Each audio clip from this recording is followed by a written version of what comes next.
Merci. Bonjour. Monsieur Sekfali vient de parler des instituteurs. Je vais peut-être en parler déjà pour leur rendre hommage au début de cette intervention, parce que, comme certains le savent, ce qu'on a appelé la guerre d'Algérie ou la révolution algérienne pour d'autres, ou la lutte de libération nationale, a démarré avec la mort d'un instituteur, c'est Monroe, à Rouddaris à Batna, et elle s'est terminée par la mort d'instituteurs. Le 15 mars 62, Mouloud Feraoun, Max Marchand, Aymar, Oulaoudia sont morts assassinés par l'OS. Donc les instituteurs ont donné, et très symboliquement, justement, c'est important de noter que ça a démarré avec la mort d'instituteurs et que c'est fini avec la mort d'instituteurs. On parle peu aujourd'hui de la mémoire des instituteurs. J'en parlais peut-être dans le débat, puisque j'initie aujourd'hui une recherche sur les instituteurs et la guerre d'Algérie, justement, à travers le SNI qui a eu, et la FEN qui a une déposition sur la guerre d'Algérie extrêmement importante, notamment à travers son mot d'ordre de la table ronde, c'est-à-dire de sortie de la guerre d'Algérie avec toutes les composantes algériennes, de négocier avec toutes les composantes de l'Algérie, de sortir de la guerre, d'un point de vue d'une Algérie plurielle, multiculturelle, où toutes les composantes seraient représentées. Et justement, le SNI a connu lui-même en 56-57 une scission avec en Algérie, avec deux tendances. Une tendance plutôt qui était pour l'Algérie algérienne, hein, qui avait mis en place un journal qui s'appelait l'École républicaine, une tendance donc plutôt, comment dire, radicale, plutôt Algérie française, qui avait mis en place un journal qui s'appelait l'École française, tout un programme, l'École française et l'École républicaine.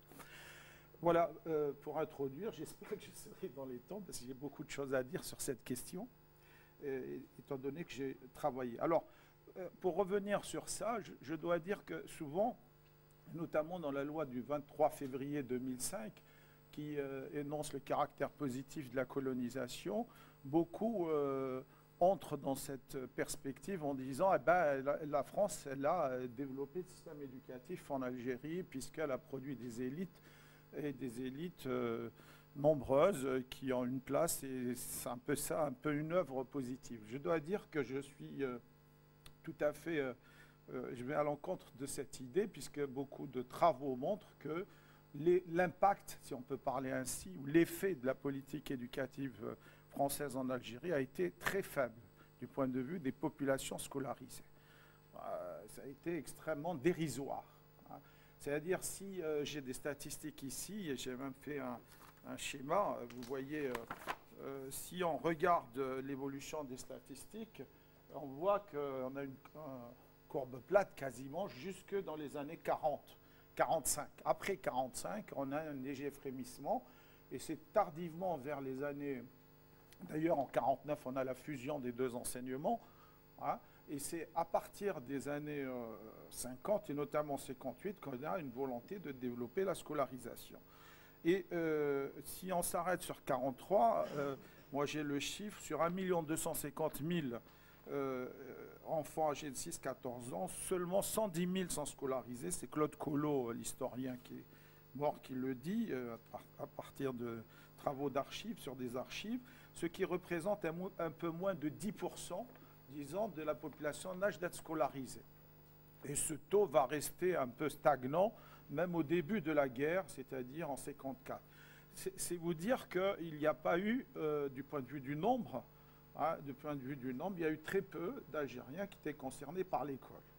Voilà. Ceci dit, je vais y revenir tout à l'heure, ça ne veut pas dire que d'un point de vue qualitatif, ce que j'appelle moi l'effet d'institution, ça n'a pas eu un effet d'institution, c'est-à-dire que ce qui a été mis en place, c'est une organisation scolaire, une hiérarchie, des règles de fonctionnement institutionnel, des règles juridiques de fonctionnement de l'institution, un effet de spécialisation des maîtres à travers l'école normale, justement, puisqu'on a une école normale de filles déjà à Miliana qui avait... qui était, puis bon, sous l'Empire, mais aussi Après, il y a une école normale, il y a eu une école normale de filles et cette école normale, elle s'est mixée d'ailleurs qu'à partir de la guerre en 40, où les garçons et les filles se sont retrouvés, comme m'a raconté Louis Rigaud, qui était secrétaire du SNI. Donc il y a un effet de sanction par le diplôme aussi, parce que là on a aussi un effet de certification, c'est-à-dire que le diplôme que vont délivrer les institutions françaises sera un diplôme qui donnera droit à entrer sur le marché du travail. Or, ce qu'on a en Algérie, avant la colonisation précoloniale, c'est que je crois souvent aussi là, de l'autre côté, du côté algérien, on cite souvent Tocqueville et beaucoup d'autres qui disent l'Algérie avait un système éducatif au moins équivalent à la France à la même époque. C'est-à-dire que le nombre d'alphabétisés en langue arabe était sinon plus grand, du moins équivalent à la même époque en France. Or, ce qu'on oublie souvent, c'est qu'on a un système traditionnel, c'est-à-dire un enseignement de type scolastique, religieux. Et en fait, ce que l'apporte le capitalisme colonial et la colonisation, c'est un effet d'institution, d'organisation scolaire, comme je disais, de hiérarchie, de règles, de spécialisation des maîtres. Et c'est un peu cet effet d'institution qui va justement continuer après 62. Et on voit aujourd'hui qu'il y a un effet de désinstitutionnalisation, c'est-à-dire que ces règles se perdent et que la société pénètre un peu l'institution, la corrompt. Et finalement, les règles de fonctionnement institutionnel disparaissent dans l'Algérie d'aujourd'hui par rapport à cette organisation scolaire. Alors, quoi dire sur cette logique des politiques coloniales éducatives? C'est qu'elles ont été très contradictoires. Souvent, on a analysé la colonisation ou la politique éducative coloniale comme quelque chose qui aurait été de l'ordre d'un refus des Algériens avant les lois laïques, c'est-à-dire 81-82, 1881-82. Après la Troisième République et les lois laïques, il y aurait une demande, et je crois que Fanny Colonna avait un peu insisté sur cette question, il y aurait eu une demande éducative et qu'il y aurait une offre éducative après 81-82. Moi, je récuse cette vision en disant finalement, il y a eu, du point de vue des politiques coloniales, une contradiction aussi bien au niveau de l'émission de ces politiques, une contradiction aussi bien de la réception de ces politiques. Et je vais m'en expliquer. C'est-à-dire que pour la colonisation, je crois que c'est Djerlul qui en avait parlé dans un texte sur Rahal, la colonisation, elle était prise au dilemme de éduquer, c'est acculturer, c'est intégrer, comme on dirait aujourd'hui, hein, c'est acculturer, mais c'est en même temps éveiller les consciences, c'est-à-dire courir le danger, courir le risque de mettre en question le rapport colonial. Et du coup, on a cette contradiction qui est constitutive de la politique coloniale, qui traverse complètement l'histoire de l'Algérie jusque dans les années 50, c'est-à-dire jusqu'au début de la guerre. Ah, éduquer, c'est à la fois assimiler d'une certaine façon, acculturer, mais c'est aussi éveiller les consciences et remettre en cause le système colonial. Alors, si bien que, quand les lois laïques arrivent, et je vais vite, je voulais vous citer quelque chose de Ferry qui le dit, quand les lois laïques arrivent, quand Ferry veut élargir le système scolaire français à l'Algérie, il rencontre des oppositions et des obstacles. Il dit d'ailleurs, lui-même, il dit que c'est les mêmes obstacles qui ont prévalu en France à la même époque, parce que ça a changé les choses, ça a transformé les représentations, les pratiques des paysans, et il y avait de la résistance. Mais il faut voir que Ferry, je ne vais pas très loin, donc Ferry, pour analyser ses présupposés, c'est quelqu'un qui est un homme d'ordre et conservateur, et comme dit, qui voulait développer la morale de la raison et du progrès, mais qui était un homme de droite, qui est contemporain de la Commune, qui voit la Commune derrière ça, et qui dit finalement, ici en France d'ailleurs, il faut intégrer, sinon vous aurez la chienlit, la révolution par l'école jusqu'à un certain niveau d'études, le certificat d'études. Et en Algérie, il va dire la même chose. Il y a une espèce d'homologie de la situation. Il va dire, qu'est-ce que vous allez faire de ces jeunes?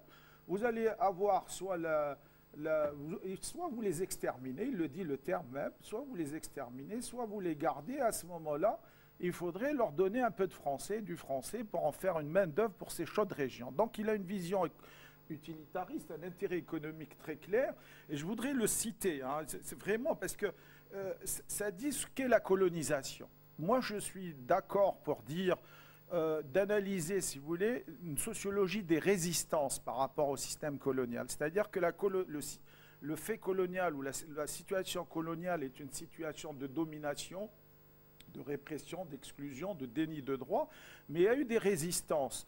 Et ces résistances ont été multiples, variables. On parlait des instituteurs, il y a des justes qu'on appelait des justes, il y a eu des pieds noirs, il y a eu des juifs d'Algérie, il y a eu de tous bords des gens qui ont résisté.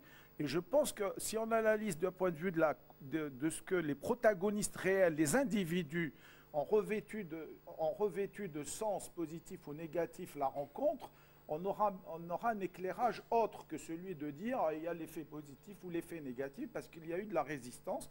Et cette résistance a été variable selon les conjonctures et le rapport de force. Alors Ferry, qu'est-ce qu'il dit dans cette vision de la colonisation, effectivement, où il y a une présupposée racialiste, pour ne pas dire raciste, hein, parce que là, pour le coup, moi je l'ai trouvé dans Robiquet, Discours et opinion de Jules Ferry, il dit « On dit et le fait dans sa généralité est vrai que le jeune arabe, le jeune kabyle, le musulman, jusqu'à l'âge de 12 ans ou de 13 ans, montre tous les signes d'une vive intelligence.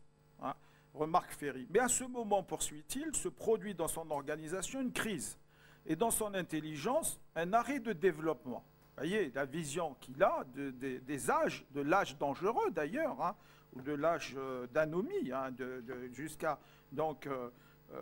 l'adolescence. Il se marie jeune et il est perdu, non seulement pour l'école, mais ajoutant pour la civilisation française. Alors, messieurs, il parle aux sénateurs, je pourrais répondre que la crise à laquelle on fait allusion est la même chez les jeunes Tunisiens.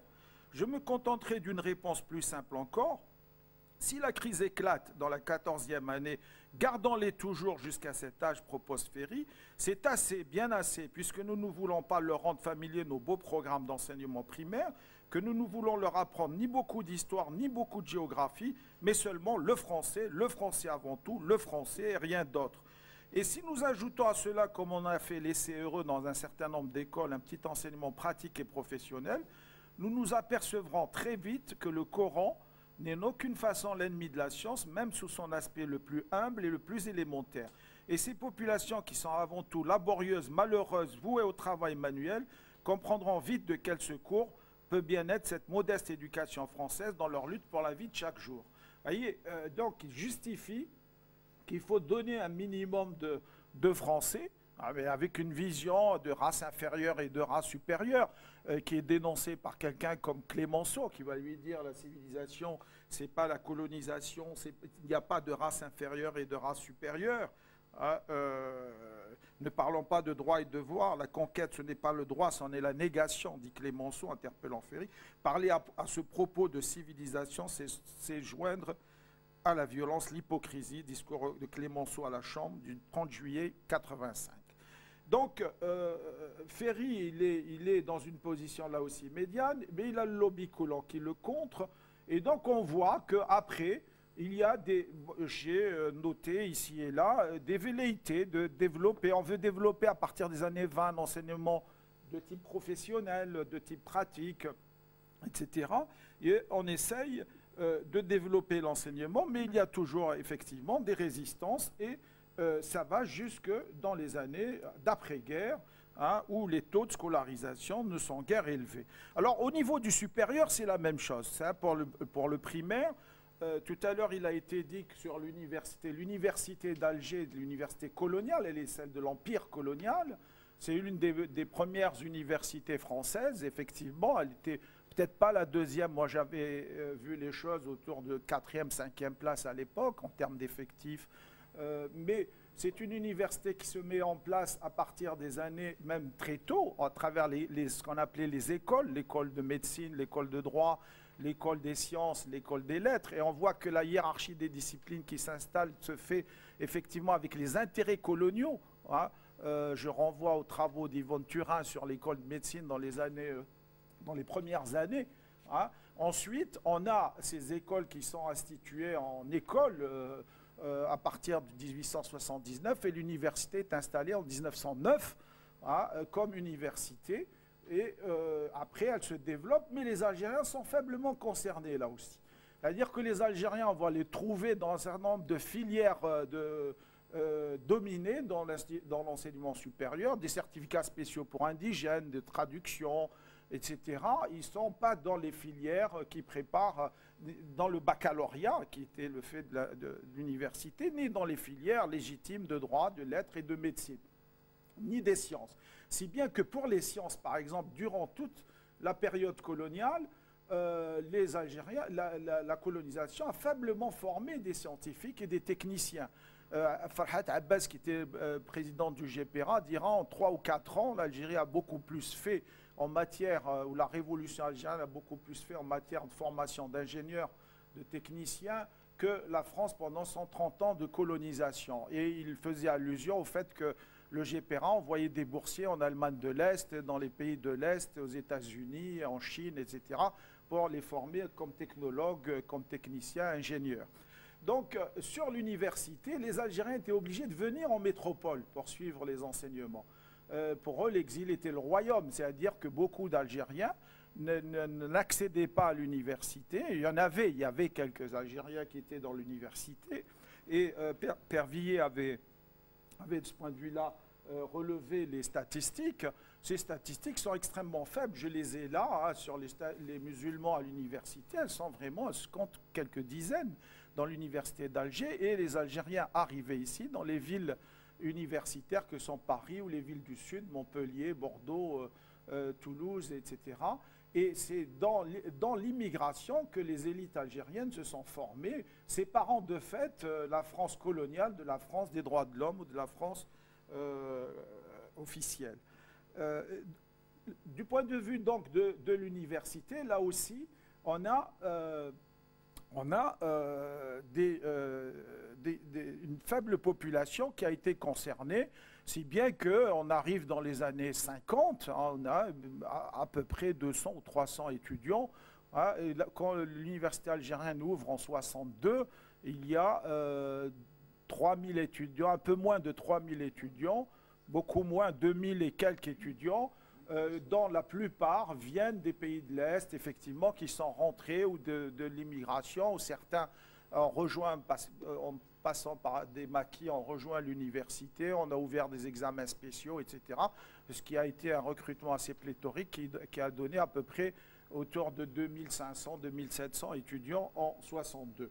Alors, qu'est-ce qui a prévalu? Effectivement, ce qui a prévalu, ce sont des filières, ce qu'on appelait des filières d'intermédiaires, notamment l'école normale de la Beaux-Arts, mais à travers une section qui était une section dominée, la section pour indigènes, et qui va être simplement, disons, réunie à partir de 49 avec la section européenne ou la section locale, et les médersas. Donc, de ce point de vue, la colonisation, moi j'ai une hypothèse qu'on va retrouver d'ailleurs paradoxalement dans l'Algérie indépendante, c'est-à-dire que vont fonctionner, les filières vont fonctionner à la production de 2 types d'élites, de catégories de l'élite, hein, d'un point de vue du rapport au pouvoir colonial pour le coup, selon la langue d'enseignement, hein, selon la proximité du pouvoir colonial ou la proximité de la société locale, selon la langue et selon la proximité au pouvoir. Si bien que les instituteurs, effectivement, on a développé l'enseignement, la formation des instituteurs, mais comme formation dominée, mais pour en faire une élite d'acculturation, c'est-à-dire une élite de démonstration de ce que pouvait la société coloniale et la colonisation pour ceux qui accédaient, pour ceux qui étaient les plus assimilés. Et cette élite, donc, elle était peu nombreuse, faible quantitativement, et elle était en porte-à-faux, peut-être Harbi en parlera, notamment dans la Voie des Humbles, etc. Elle était en porte-à-faux par rapport à la société locale. Et il y avait, du point de vue des médersas, une formation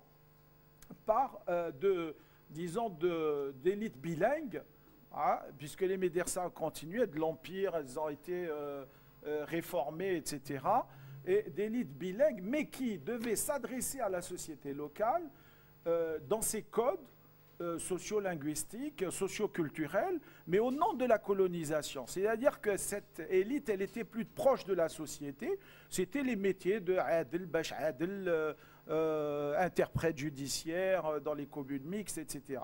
Et finalement, on a produit cette faible élite divisée entre élite d'acculturation et élite de différenciation.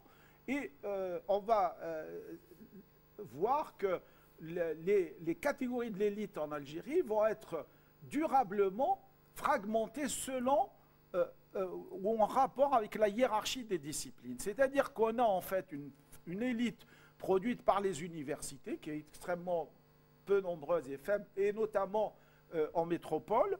On a une élite formée donc par ces institutions que sont l'école normale et les médersas, mais on a aussi des catégories de l'élite formées par l'enseignement traditionnel qui, là aussi, à partir de 1930, notamment pour les ulémas, il a été redynamisé, hein, si bien que dans les années 30, on a autour de, selon les statistiques de Ali Merad et d'autres, autour de 30 à 40 000 élèves qui passent par l'enseignement réformiste, hein, jusqu'au bas, c'est-à-dire ce qui est formé par les zaouïas, c'est-à-dire la fraction traditionnelle.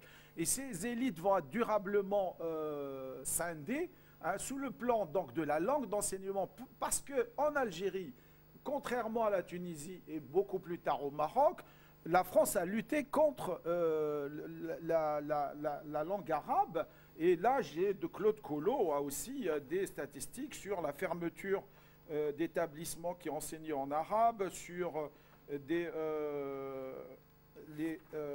écoles réformistes. Hein.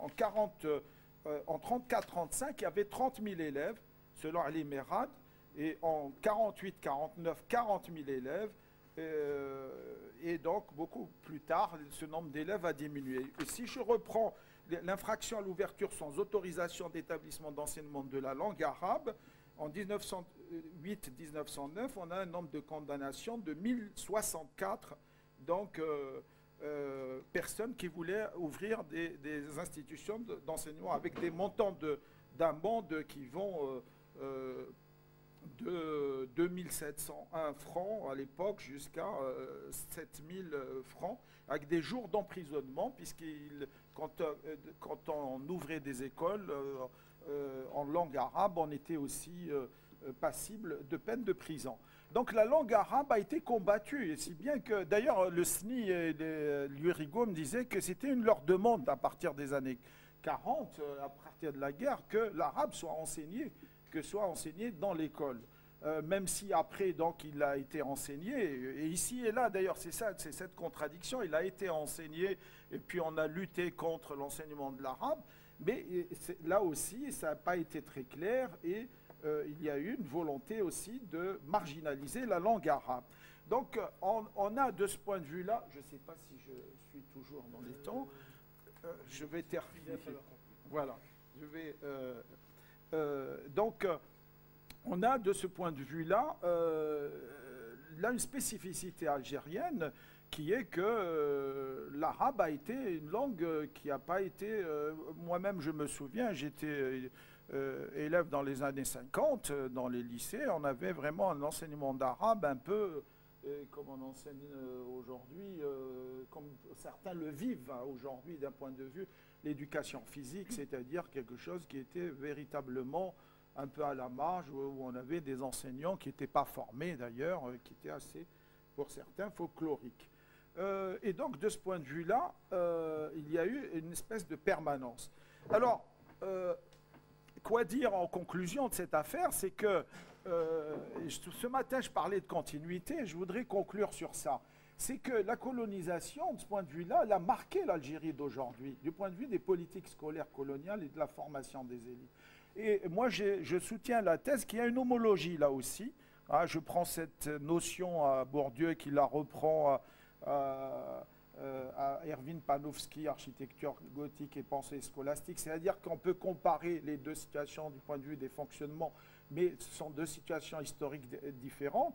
C'est-à-dire qu'au fond, on avait un pouvoir qui était extérieur à la société, qui a instrumentalisé les institutions d'enseignement, hein, et qui en a fait, qui a instrumentalisé les élites, qui les a tenues à distance, qui a coopté ici et là des élites, aussi bien dans la période coloniale que dans la période nationale aujourd'hui, et que fondamentalement, On a un noyau aujourd'hui rural après les indépendances qui avait une légitimité historique par la guerre de libération, etc., qui, dans l'école, n'a pas été du tout une de ses préoccupations majeures, seulement et Gilbert va en parler, seulement dans l'idée de, par rapport à la période coloniale, tout ce qui a été d'un point de vue idéologique contre ce qu'on a appelé les fondamentaux de la personnalité algérienne devait être récupéré. Finalement, on a aussi une idéologisation de l'institution d'enseignement après les indépendances jusqu'à présent,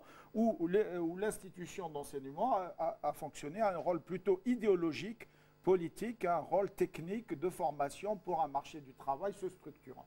Je vous remercie. Je pourrais revenir sur ça dans le débat.